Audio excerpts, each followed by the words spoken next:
absolutely shocking scene in Tennessee today. We just saw the third of 3 votes on expulsion. I'm going to take you through what happened today, but just so you know what's happening right now, 3 members were voted on to be expelled, 2 African-American members, 1 white member. They expelled successfully with the 2/3 votes the 2 black members and did not expel the white woman who was up as well. They just held that vote, kicking out 3 Democrats for protesting gun violence. It started a week ago when protesters descended on the state capitol. They were calling for lawmakers to pass gun control legislation after a shooter had killed 3 9-year-olds and 3 adults at a private elementary school in Nashville. The protesters made it into the gallery of the legislature.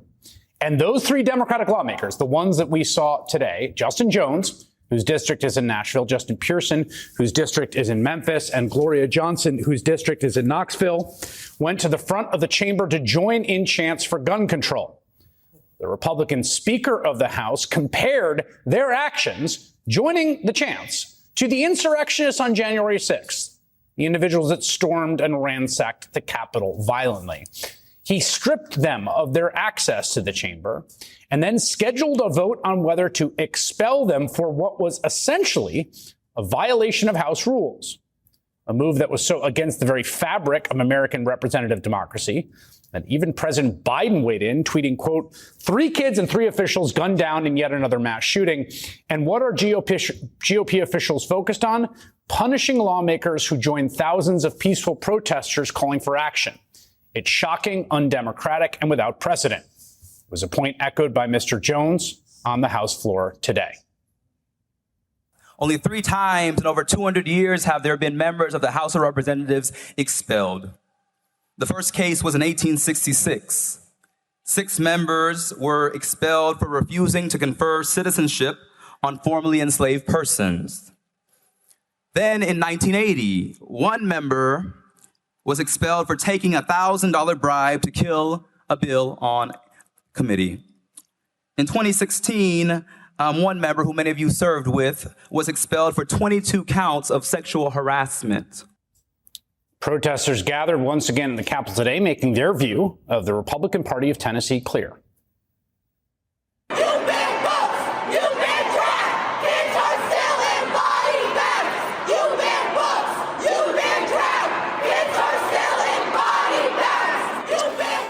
But the Republican supermajority in that chamber went ahead with the vote to expel Mr. Jones for protesting gun violence anyway. The world is watching Tennessee. The world is watching Tennessee. Because what is happening here today is a farce of democracy. This is a historic day for Tennessee, but it may mark a very dark day for Tennessee, because it will signal to the nation that there is no democracy in this state. It will signal to the nation that if it can happen here in Tennessee, it's coming to your state next. Of course, these events continue to unfold. We are now showing you live coverage of the aftermath of that final expulsion vote for Justin Pearson, Representative Justin Pearson. Now, it takes 2/3 of the Tennessee legislature to approve an expulsion. This afternoon, the chamber voted 70-25 to oust Representative Justin Jones, to howls of protest both outside and inside the chamber.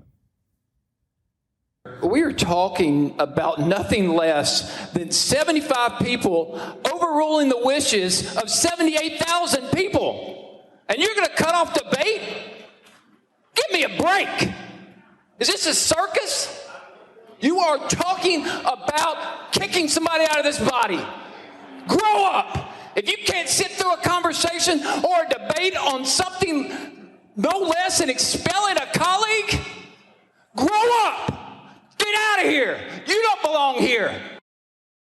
After Representative Jones became the first Tennessee lawmaker expelled for a House rule violation, we have Justin Pearson speaking right now. Let's hear what he has to say.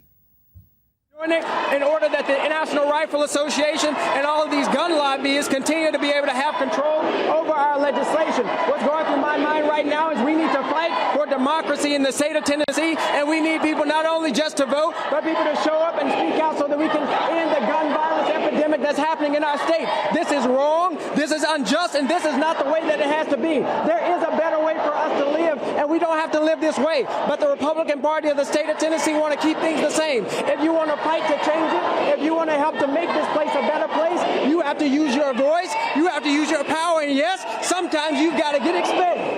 Sir, sends you back.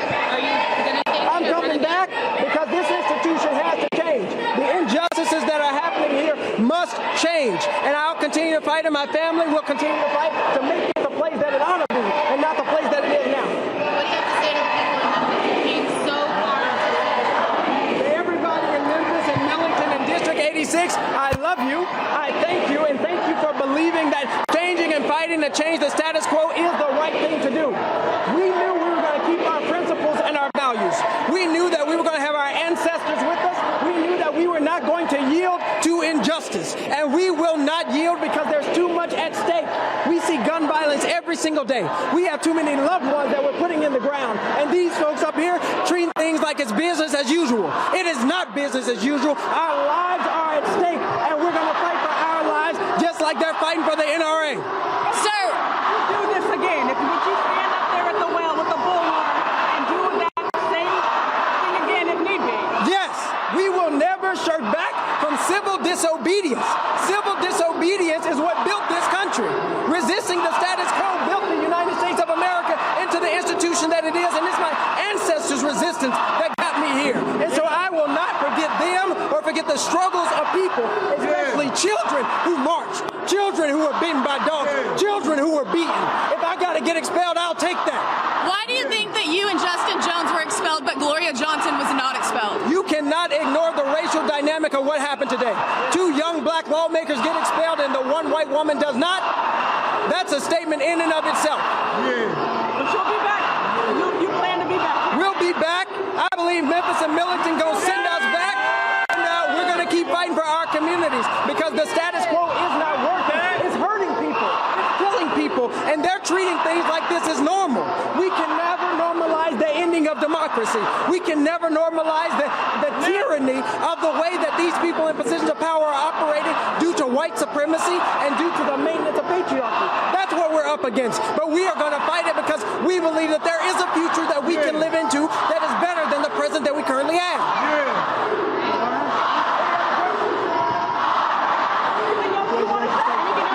We're going to keep fighting for people in Nashville, in Memphis, across the state of Tennessee, and across the United States of America who want justice. We deserve it.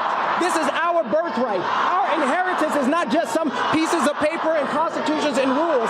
It is the advocacy and the ability to protest for what is right and to create laws and to advocate for laws that make justice more possible. And so that's what we're going to do.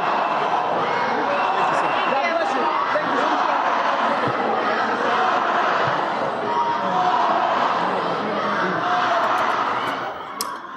That is Justin Pearson. He is one of the representatives that was expelled today, along with Justin Jones, another representative, another, as he said, young black man elected by the constituents and voters in their district to represent them in the House, and now expelled by that same House. The choice of those individuals in those districts rejected by the overwhelmingly white majority of the Republican caucus in the Tennessee State House, and sent out of the House for the crime of having chanted in the well of that body. Now, they did not expel, as he noted, a third Democrat, Gloria Johnson, who also chanted with those 2 Justins. She's a retired teacher who has represented Knoxville since 2019. Here's what she said after that vote that spared her expulsion. Why do you feel like there was a difference in the outcome between you and your colleague? I will answer your question. It might have to do with the color of our skin. I'm joined now by Tennessee State Senator London Lamar. She serves in the upper house in that state. She previously served in the Tennessee House and now chairs the Democratic caucus in the Senate. Sherrilyn Ifill also joins me, of course, civil rights attorney, former president, director, counsel of the NAACP Legal Defense Fund. Senator London, let me start with you. What is going through your mind as you are watching this unfold in the state capital in which you serve? I'm right now sitting in my office just absolutely pissed at the mass display of racism that you just experienced by watching the expulsion of 2 Black men who were sent here overwhelmingly voted by their district, and they expelled them for speaking out against gun violence, but they kept the white woman in office who was just as guilty of speaking out against gun violence and has displayed multiple acts of disruption and civil disobedience throughout the years that she's been here. And so what you're seeing is the GOP's fragility and the absolute disregard for democracy in our country with what they're doing with these 2 Black men here in this state. 6 people died in a mass shooting last week. Black children in the city of Memphis have been dying of gun violence all year, and they refuse to do anything about it. And because they have silenced the voices of these individuals that were up for persecution today, what we're seeing now is a political lynching of people who are speaking up for victims in this state because they refuse to do something about gun violence. I am upset. This is absolutely ridiculous what they're doing to these individuals, and it is a threat to democracy from around this country. Sherrilyn, the Constitution guarantees to each state a Republican form of governance, and Republican in that phrase in the Constitution is understood by the founders as democracy, a representative form of governance. Mm-hmm. Is this allowable, what's happening? Chris, please excuse my voice. I'm a little under the weather, but I'm so outraged by what I witnessed today. And I've had the opportunity and the privilege over the last few days of speaking back and forth with Representative Jones. And I'm not surprised by what happened today, but I think it is such a powerful tableau that tells us precisely the moment we are at in this country. And Representative Justin Pearson just said it. We can never normalize the end of democracy. Every legislature has rules and rules for decorum, rules for the conduct, rules for committees. And they also have sanctions for violations of those rules. And they are on a sliding scale. One can be reprimanded, one can be censured, one can be stripped of committee assignments, which all 3 of these representatives were on the day of their protest. But the most extreme is expulsion, because expulsion is a sanction not just against the representative, but against the voters who voted them into office. Justin Pearson and Justin Johnson were just elected. They are in their first session. Justin Johnson was sworn in on January 10th. This is what they did to these young men who just entered the State House. And if you heard, Chris, and I'm sure that your other guests can attest to this, this is part of a broader context of what has been happening in the House, the silencing of Democratic representatives, of Black representatives, and of anyone who wants to talk about serious measures around gun violence. The turning off of their mics, the speaker not acknowledging individuals to speak, calling the question before there's been debate. So what you heard today is the exposure of what has been an entirely anti-democratic practice in the Texas House, the Tennessee House, under this speaker's leadership. And what happened in that protest was the refusal of these representatives to allow their voice to be silenced, buoyed by the power of these young people who came out of school. And Representative Johnson said it today, young people, many of whom cannot yet vote, many of whom feel disenfranchised, but all of whom feel terrified by the possibility of gun violence, particularly in their schools. And they refuse to be silenced. But this comes there has to be a context here of the anti-democratic way in which these representatives and others, because you heard other members of the Black Caucus say the same thing. They have been living under this circumstance in which they have not been able to speak, in which they have not been able to put issues on the agenda for committees, and now it's all been exposed today. Senator Lamar, let me ask you, as someone who served in that body in the House, now serves in the state Senate, one thing that's striking to me is just a combination of rage and panic. It's just a strange, very volatile set of emotions and actions from the Republican majority when they have a supermajority in the House. They don't have to take up any bills that they don't want to. They could get through a few protests. Why are they acting like this? This reaction is really something to behold.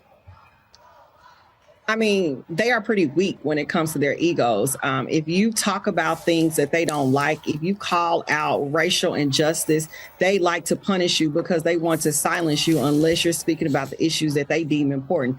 This is not the first time someone's been censured. When I spoke out about racism when I was entering the state house a couple of years ago, I was the only freshman that didn't get to pass a piece of legislation because I called out racism that was used in the 2018 campaign. When I wore a shirt on the state house floor that talked about my blackness, I was silenced and I couldn't speak during the legislative session. This is not the first time their fragility when it comes to the conversation of racism has happened. What's happening today is the furthest they have ever gone. The first time in history any representative or even senator, anybody has been reprimanded to this extent without committing any sort of criminal crime. They like to flex their power in order to silence and shut you down, to make you act in a way that they deem is necessary. And this is the issue with the supermajority in Tennessee. When you don't have anyone to check your power, can literally pass anything you want to with no repercussions. These are actions that happen. And what is happening to these two young black men is on display of the world is if you don't act the way I tell you to act, then I'm going to lynch you politically in front of the whole nature. And that's exactly what happened today. Sherrilyn, that to go back to the broader context here, this is a very aggressive gerrymander in this state along state assembly lines. Obviously, it's a very Republican state, but it's a enormous lopsided 75-25, something in that in that range. We've seen this in Wisconsin. We've seen it in North Carolina, a state that's very, very hotly contested, in which there's 2/3 majorities now in both houses, thanks to that gerrymander. We see it in state after state. That's part of what's facilitating this here. Even though Tennessee is a conservative state and does have a Republican, statewide office, part of what's facilitating here is the way they've drawn the districts so that they have the power to do what they're doing today. Absolute power corrupts absolutely. And today was an example of an abuse of power. I do want to say a word about due process, because when you have the kind of supermajority that they have in this House, and you have a speaker willing to wield that power in the way this speaker is, then the immediate thing that falls is process. The last representative who was expelled in 2016, and this came out today, it was shocking. There was an ad hoc committee appointed to investigate the motion to expel. That investigation was brought, and then all of the materials and the evidence was shared with the entire House in advance of the trial and hearing. I mean, there was a whole process that was followed. None of that happened with these young men. When I spoke with Justin Jones yesterday, he didn't even know what the process was going to be today. He didn't even know how long he would be able to talk. He didn't know how the back and forth would go. None of this was provided to these young men. And I've never seen a kind of this shocking absence of due process. But when you have this kind of supermajority and you have someone so willing to wield power in this way, this speaker, the day of the protest, tweeted the video of the protest on the floor and tagged Donald Trump and Donald Trump Jr. and Candace Owens. Like, that's who we're dealing with. That's the Speaker of the Tennessee House. And so he's willing to allow this to happen. And so these young men who have only been in this chamber for 3.5 months were escorted out, were expelled without due process, without an investigation. And there was a point today when it became clear that that was necessary. Video was introduced as evidence against these young men. It was never authenticated. It was never clear who actually took the video. It became clear that there is a rule also in the House that taking video on the House floor violates the rules. So any member who took that video also would have violated the rules.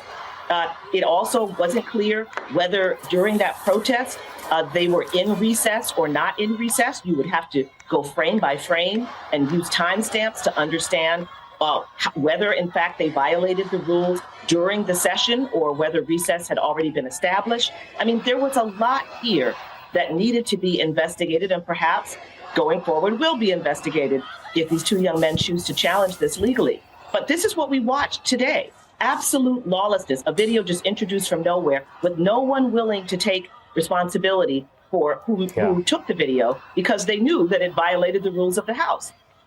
I want you to stay with us if that's possible, Senator Lamar, as well as Sherrilyn. I want to go quickly to NBC News correspondent Priscilla Thompson, who is there on the ground in the middle of it all at that Capitol in Nashville. Quite a scene there, Priscilla. What's going on right now?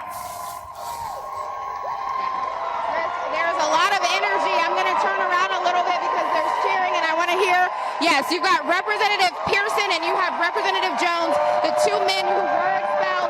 They are standing there. They're holding their fists high. I'm going to step down and see if we can get you a shot of what is happening back there. And that is why the crowd is cheering so loudly for those two men that people turned out for at 8 o'clock in the morning to stand in solidarity with. You hear them now shouting, thank you, as they try to figure out what the path forward next is. I think Representative Gloria Johnson may also be there with them. Yeah, she is there with them now also. She was the one lawmaker of the trio who was saved in all of this, who narrowly avoided being expelled. And just a powerful moment here if you listen.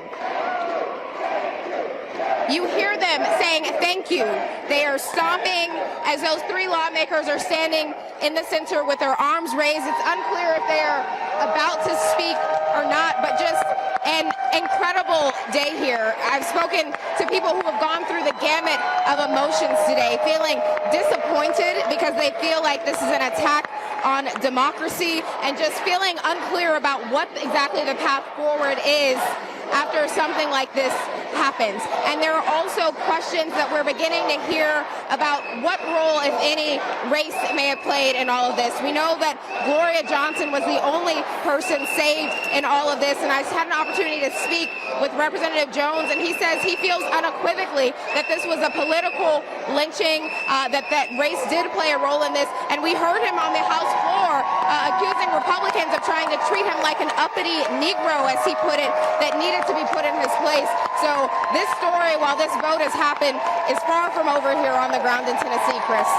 All right. Priscilla Thompson, who has been there all day for us doing fantastic reporting in the chamber right outside. You've seen protests there all day. Obviously, this was calendared just a few days ago when the Speaker of the Tennessee House announced very quickly that an expulsion resolution will be moved to the House floor. And of course, those three members out there joining the raucous crowds who have been in the State House and have been in the State House now on and off for a week since that horrific shooting in the city of Nashville at that school that killed 6 individuals. I want to go back to Senator London Lamar, who served in that House and now serves in the state Senate. What is the next step here? And I guess the other thing I want to ask is, if I saw a bunch of Republicans in the House, sort of in very belittling and demeaning ways, speaking to their colleagues about, you just wanted attention, you're showboating. To the extent they wanted to reduce attention to the protest or reduce attention to the aftermath of the mass slaughter that happened in Nashville and the failure to do anything to restrict guns, this does seem like it's having the opposite effect, right? Absolutely. The more they're trying to silence us around the issues of gun reform and gun violence, the more the people are rising up and speaking out against how we've passed laws that has contributed to the mass killing of children and innocent people across this state. First and foremost, to answer your first question, the local governing bodies can reappoint these individuals back into the state house. Nashville Metro government has a meeting Monday at 4:30 with the intent of reappointing Representative Justice Jones back to his seat. I am confident that the Shelby County Commission in Memphis will reappoint Representative Justin Pearson back to his seat. So what they are doing is only building the fire amongst people in the community to send those people back that they chose to represent their communities and speak out against these issues. The problem with the Republican Party is they don't want to do anything about gun violence. They don't care how many children die. They don't care how many mass shootings we have. They don't care how many kids are getting shot outside of school. They don't care about gun violence and guns that's happening in Memphis, Tennessee.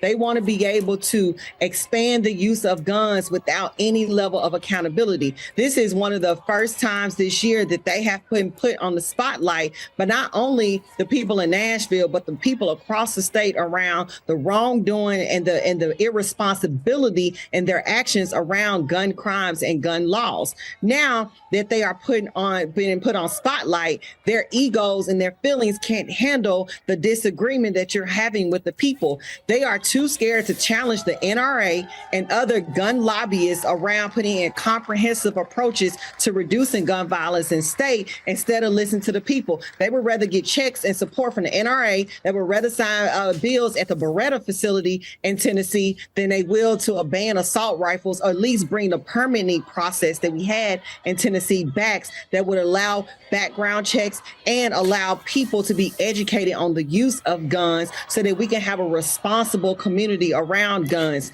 Tennessee has one of the highest rates of gun violence in the country. You are more likely to die by guns than anything else right now if you are a child.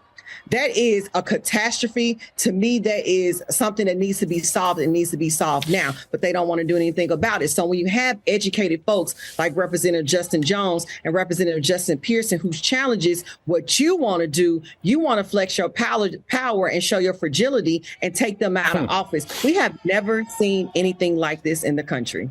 I should just note, according to CDC data from 2020, the most recent, Tennessee is the 9th worst state for gun deaths per capita in the union. So it's obviously an acute problem there in Tennessee, as you said, Senator. Sherrilyn, the point about what's next and due process seems important from a sort of small d democratic constitutional way. I mean, there doesn't seem like there are great precedents for this kind of action. I mean, it's a long history in this country, and there's lots of states, and they all have different rules. But this seems pretty out there, out past the frontier of what we've seen before. Expulsion is so extreme. Remember, the days ago, they had already removed all the committee assignments and deactivated the magnetic badges of these individuals. This is prior to trial. You also saw statements from the speaker saying they will be expelled on Tuesday. Now, they're supposed to have a trial and a hearing and a vote. But the speaker announced the expulsion, not the proceedings for an expulsion. As I indicated, the last person who was expelled, it took months. It took a process. It took an investigation. It took the appointment of an ad hoc committee. So this whole process, the way it was handled, is the utmost disrespect, but it is about that power. And what they did today really underscores what Senator Lamar pointed out.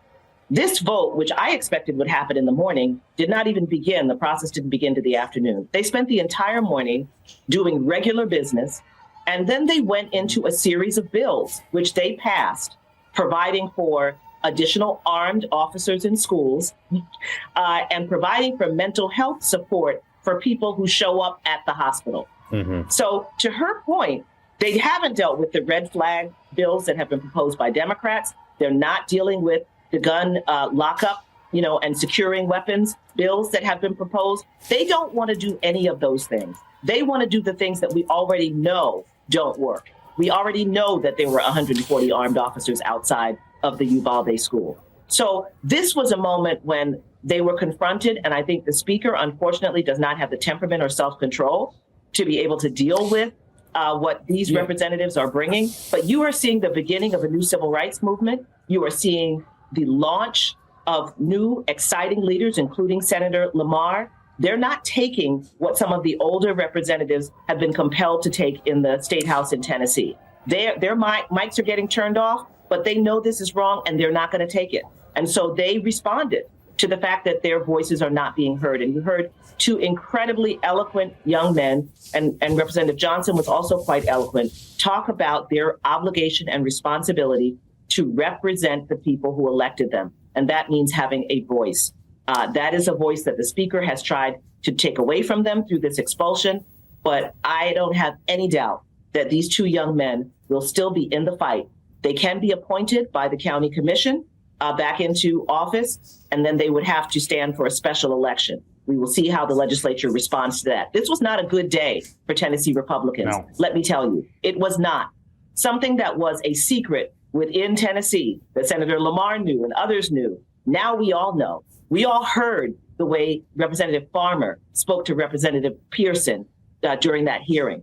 He said everything but described him as a boy. He talked to him like he was a recalcitrant teenager. And we've now all seen it. I've seen this in video reels from the early 1960s. That's what it sounded like. And so that is now exposed. And the Republicans in Tennessee, in my view, have lost young people for a generation.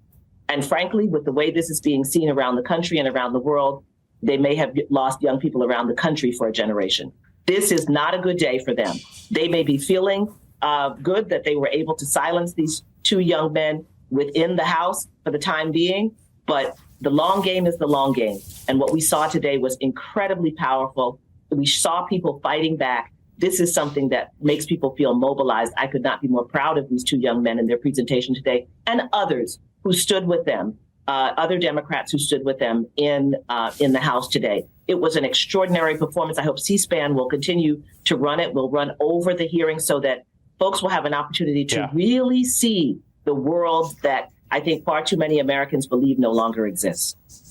Sherrilyn, Ifill, Tennessee State Senator London Lamar, I can't thank you enough for hustling to be ready here at the top of the show as we were sort of dealing with all of the timing of the breaking news. So my profound thanks for your contributions tonight. Thank you, and happy anniversary to you, Chris. Thank you. That means a lot. Have a great night. I want to go now to, on the phone, we have Democratic Congressman Maxwell Alejandro Frost of Florida. Of course, you remember Congressman Frost, roughly the same age as those two state representatives who have been expelled. Also, part of the anti-gun violence movement. And as a person in the same age cohort who has been active in the same movement, what do you see when you watch the spectacle unfold in the Capitol in Tennessee today?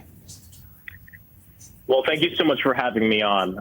I have a lot of feelings right now. The fact that 3 people are on trial and the 2 young black men were the ones expelled. And what I see going on is we see a party that has been completely taken and is completely going right wing in this direction of an ideology of fascism. And they understand that time is not on their side. They understand that Gen Z and young millennials and this new generation coming up is the most progressive generation in the history of our country. And because of that, they want to come for our education. They want to come for our DEI. And yes, they want to come for our young electeds and our young black electeds who stood alongside our young people up there, March for Our Lives and the young people up there. And they aren't done. And I think the Republican Party understands that time isn't on their side and they're doing everything they can to change the trajectory of a generation. But what they don't know is it won't happen and we won't stand for it. And tonight actually emboldened every young person who believes in justice in a world without gun violence, and we're going to continue to fight. There has been a raft of legislation pushed by the Republicans in the Tennessee State House here, and we've seen it sort of across the country. They can move very quickly and expeditiously when they want to on certain issues, for instance, making sure that trans teenagers don't have access to health care. This issue, though, it seems that in the states there is no act too monstrous that will move particularly Republican lawmakers in these states to action on this front. Do you see things moving in your direction? How do you feel when you see the aftermath of another mass shooting and then watching the State House do what they've done in the last week? It's the same cycle I've seen the past decade since I got involved in this fight. I got involved in the fight to end gun violence at 15 because I didn't want to get shot in school. And what we see, Chris, is that they value this corporate money. They value organizations like the NRA over the lives of children. If your child, God forbid, were killed in this country or were to die early, God forbid, the most likely reason is because they were shot to death. And that is unacceptable to me. And so, again, time is not on their side. We have a new generation rising up who is demanding that enough is enough and that we deserve the true freedom and true liberty that should be afforded to us. And that's the freedom and liberty to live our lives without fear of gun violence. And I think they understand it. And that's why these legislatures are going completely right wing and completely fascist right now, because they understand that their time and power is limited. And they're trying to get out everything they can before their time is up. And again, and I'll continue to say this, young people and all people in this country will continue to rise up till we end gun violence. It's the same cycle. We see it every single time, but we're not going to move on, because you know who doesn't move on? The families who have lost their loved ones. And behind every number, Congressman there's a Maxwell. human. Congressman Maxwell Frost, sorry, I didn't mean to cut you off there, from Florida, joining us by phone as we follow the breaking news out of Tennessee, where 2 of the 3 state representatives have been expelled by the 2/3 vote required. Congressman Frost, thank you very much. We're going to keep monitoring what's going on in Nashville, and we're going to take a quick break and be right back. Don't go anywhere. Hey everyone, I'm Tom Llamas from Top Story on NBC News Now. Every night, Top Story is your news playlist. We take you to the front lines of the story, where it's actually happening, with NBC News journalists on the ground from all over the world. We cover what you need to know and bring your newsfeed to life. And now, Top Story is available as a podcast, so you can listen anytime and anywhere. Subscribe now for new episodes every weeknight. This is Nicole Wallace from MSNBC. Donald Trump became the first ex-president to be arraigned on criminal charges, pleading not guilty to 34 felonies. On MSNBC's new podcast, Prosecuting Donald Trump, legal analysts and veteran prosecutors Andrew Weissman and Mary McCord break down how Alvin Bragg, Fonnie Willis, and Jack Smith might think about building a case when the defendant happens to be an ex-president. Search for Prosecuting Donald Trump wherever you're listening and follow. The 3 expelled Democrats now speaking outside the Tennessee Capitol. Let's listen in. Our constituents from the gallery or remove the press. And we were able to keep everybody there. And it's so critical when these kinds of things are happening in this state.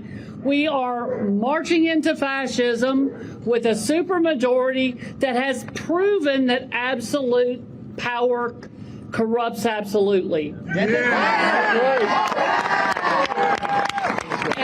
And I just cannot say enough about how proud I am always and forever to stand with these 2 brilliant young men who connect with their community, who really listen and understand the voters in their districts and across this state, who can tell everybody in the most powerful way. They spoke to our members. They won't admit it, I don't think, but they spoke to those hearts. I could see it on faces. The difference where I made it, young men did not make it through. I think you're right. We know. The difference. I think we might have. Okay. Hey, we are taking hits on our feed there as Gloria Johnson. She is one of the 3 representatives that was up for expulsion. She survived by 1 vote. The 2 representatives to her right there, Representative Jones and Pearson, they were expelled. I want to stay with this, except we keep losing the shot. Came and knocked doors in Knoxville multiple times. I couldn't get to Memphis because of my own being in a house and everything, but I supported Justin Pearson from afar. I will continue to do that, and I will continue to ask all of you all to help make sure we get these fabulous young men back to the House. I have with me here at the table Harry Litman, and you know, you and I were just discussing as we took that quick break that we have a little bit of precedent for something that did happen like this in the 1960s, with a young Julian Bond elected to the State House in the state of Georgia. Yeah, I think we have a lot of precedent. So they refused to seat him basically because, and interrupt me anytime if I watch it, but they refused to seat him because of his views on the Vietnam War. And the Supreme Court 9-zip says in 1965, you can't do that. You can't, he has the same First Amendment rights as any citizen. I can't see how that can be reconciled with what they've done here. Everybody understands it's really about gun control. They're going to say, oh, it's just breaking the rules of the House. It's an insurrection, as they've compared it with. But I just don't think that flies, and any court will look behind it. Have the courts overall, including the Supreme Court, changed so much in terms of the deference to states that they would let it fly? 9-zip, it seems to me dead on point. Just to explain, the reason that I'm not taking that live shot of Justin Jones there is just because we keep getting hits on the feed, which was why it keeps freezing. So obviously, if we didn't have that, I would just be playing you that. So I just want to explain that we're not just talking over him. We can't actually get a good feed there. I want to bring in Elie Mystal, who's the justice correspondent at The Nation, who's been watching this all day long, really quite it sort of left me speechless, honestly, to watch how this all went down. How about you?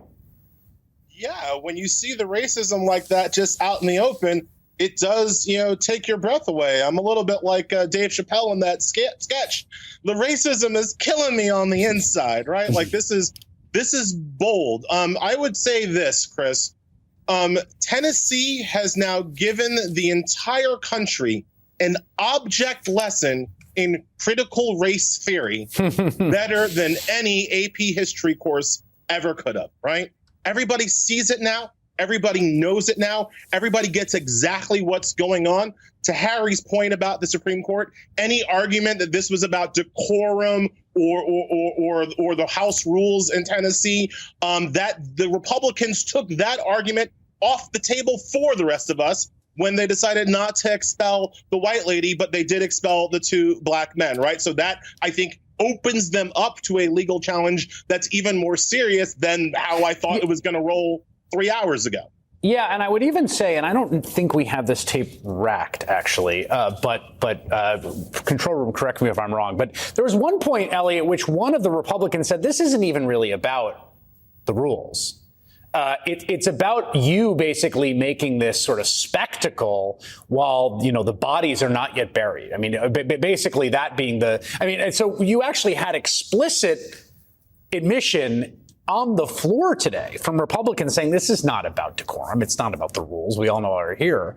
And I got to think that to your point, Harry, about trying to litigate this or trying to say it was about a violation of the rules when you have someone actually sitting on the floor.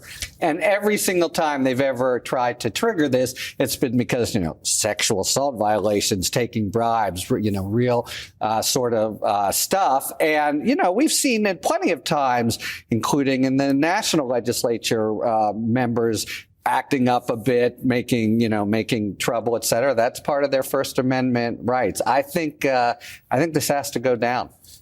The racial element here obviously is completely in your face and totally unavoidable in as we watch the pictures play out and you see the makeup of the 2 parties' respective caucuses in terms of the votes. I think we've got a better shot now. Let's listen to Representative Pearson. Rid of the rabble rouser. Then you'll set yourself free from the issues for which the rabble rousers were speaking. They of a Christian faith in some ways, you might say, but of a faith of people who are adversarial to the status quo. They've got it twisted a little bit. They have a lesson to fail them if you stop them. Then you'll be able to stop the dream and the vision. It's not just the dream and the vision of the Tennessee 3. It's not just the vision of we who have been expelled today of a movement for justice to end gun violence. Hey everybody, it's Joe Scarborough. Exciting news. You can now stream Morning Joe live on Peacock. You're going to find us in their new Morning News Live feature every weekday from 6 to 10 a.m. Eastern. Head to peacocktv.com/Morning Joe for more information. See you there. Hi, I'm Tom Yamas, and for me, the news is so much more than a headline. It informs, it inspires, and it still matters. To cover it, you have to be in it. We'll take you to the front lines of the story, where it's actually happening, with NBC News journalists on the ground from all over the world. We cover what you need to know and bring your newsfeed to life. In primetime and streaming live, it's your news playlist. Join me for Top Story, weeknights at 7 Eastern on NBC News Now. What a humiliation for Tennessee. I'm sorry again. I really want these. Just to make the obvious point that Representative Pearson, Justin Pearson, who you're listening to there, has been remarkable today. A very gifted public communicator, as is Representative Jones and Representative Johnson. And so I wanted to hear what they had to say. We just cannot keep that shot going. But what does seem clear here, Ellie, it's not rational what we saw happen today. I mean, I know that's sort of obvious, and in some ways, animism, racism, and power, misdeeds are not rational. But they've got a supermajority. You just go about your business. Just ignore it. The level of, you saw it on the faces of these Republicans when they got to speak. The level of rage and panic and. It was so evident this was coming from like a crazily deep place. There's no accounting for vitriol, Chris. There's no accounting for hate. The reason why these people, these Republicans, cannot take winning for an answer is because they hate us. And I know that level is for certain white viewers kind of like hard to get your minds around, but what the racism comes from is hatred of black folks. And that is why, despite winning, despite being on top, despite controlling so many of the levers of power, you consistently have Republicans shooting themselves in the foot to try, they're willing to shoot themselves in the foot if that shot can go through and hit a black person. Because that is the level of hate they feel for our people. And we all know it. We all understand it. Black people understand what we're up against all the time. This is just one of those rare situations where white people are getting to see it out in the open, just how desperately they hate us, just how much they do not believe that we should be allowed to be equal citizens in this country. This is what we fight about, and they're just showing it, right? This is what Trump taps into. This is the white male grievance that Trump has successfully tapped into to make himself the leader of the Republican Party. It's hatred. And I know, again, the New York Times, this is just racially charged. No, they hate us. And this is what hate looks like. I want to play, I don't know if we have the Andrew Farmer sound, Representative Andrew Farmer, I believe was his name, speaking to Representative Jones. If we could, if there's any way to find that, that would be great. There's also the sort of democratic decline, which has been one of the big themes here, right? In our coverage of the country, right? We've got this situation in which, again, this is a state that Donald Trump won by something like 22 points. This is a fairly safe Republican state in many ways. They win statewide office. They went the extra step, Harry, to give themselves the extra power of 75 seats or whatever it is. So they have this unbelievable power on their hands. And even with that, you see them expelling rightfully elected members of the state. Yeah, I at least link it to the National Republican Party. I don't want to be too facile here, but it does seem to me that the numbers they have in different outposts are used not for ideas, but there's just nothing greater than just sticking it to their enemy. That's the reason to have government power. And, it's that viciousness. We're going to take a quick break, try to see if we can get a better feed out of Tennessee. Ellie Mistel, Harry Litman, stay with me. We'll be right back. William Lamberth, Republican member of the State House there, now giving his side of today's events in a live press conference. Take a listen for just a second. Representative Johnson wasn't yelling, had a sign or a bullhorn. She came to the well and participated in that behavior. That was enough for me. There are 3 or 4 members it was not. Obviously, 65 members felt like that was enough, but that doesn't meet the extraordinarily high threshold of expulsion. That's just what happened. Mayor Cooper released a statement just a few moments ago saying that today the House about why Gloria Johnson was spared expulsion from some of the members of the Republican caucus, that she was not actually carrying a bullhorn. I'd like to bring back in Elie Mystal, Justice Correspondent of The Nation, and Harry Litman, former Deputy Assistant Attorney General in the Department of Justice, former U.S. Attorney for the Western District of Pennsylvania. This is the case that is being made, Elie, is that Gloria Johnson's transgressions were more minor, and that's what spared her, and there's nothing else to see here. Well, you see, Chris, the white lady was nice about it, whereas the black men were loud, so loud that they even had a bullhorn. And that's why we had to lynch them. That's what they did. That argument is ridiculous. All right. And any media company that runs it is just surfacing white supremacist stuff on their air. OK, there is no legal distinction in this idea, in this made up law that they've created from themselves, that if they're saying that the problem was participating in a violation of House rules, there's no different than participating loudly or softly. That's not a thing. And they know it.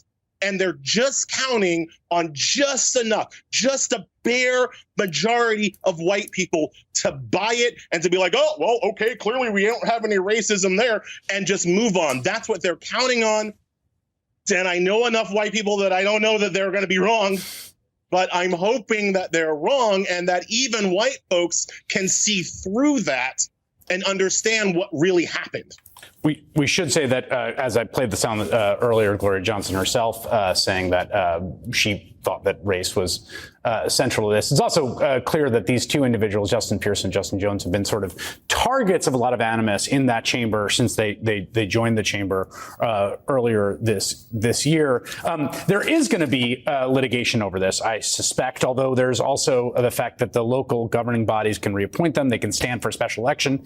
Harry, they may be right back there, or there may be some litigation along the lines that you suggested before. Yeah, look, Julian Bond. Yeah, in the Bond case, and those guys are going to be put on the stand and made to answer what exactly, why do you say it was insurrection and the like.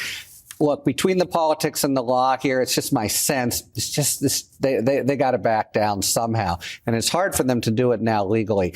If I have 8 seconds, I just want to say happy anniversary. What a great run it's been. I wanted to stick that in while I had a chance. I really appreciate that, Harry. Thank you very much. We will see what happens. My strong suspicion as well is that the spectacle that we saw unfold today, in which a supermajority of Republicans in a state house expelled along strictly partisan lines with no real precedent that we can find in Tennessee history or really across the country, members for a nonviolent protest, fairly brief, in the House that was a violation, they say, of the floor rules. And in so doing, as you watch the live pictures now, a sort of steadier shot, have put tremendous amounts of attention and I think support behind the Tennessee Three, as Representative Pearson, I think, referred to them. I just don't think this was a very smart move by the House Republican majority in the state of Tennessee.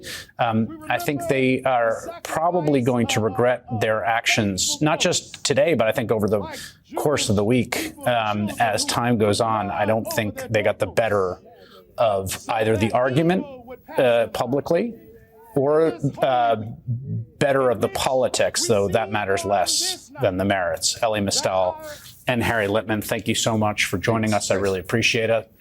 That does it for All In. You can catch us every weeknight at 8 o'clock on MSNBC. Don't forget to like us on Facebook. That's facebook.com/allinwithchris.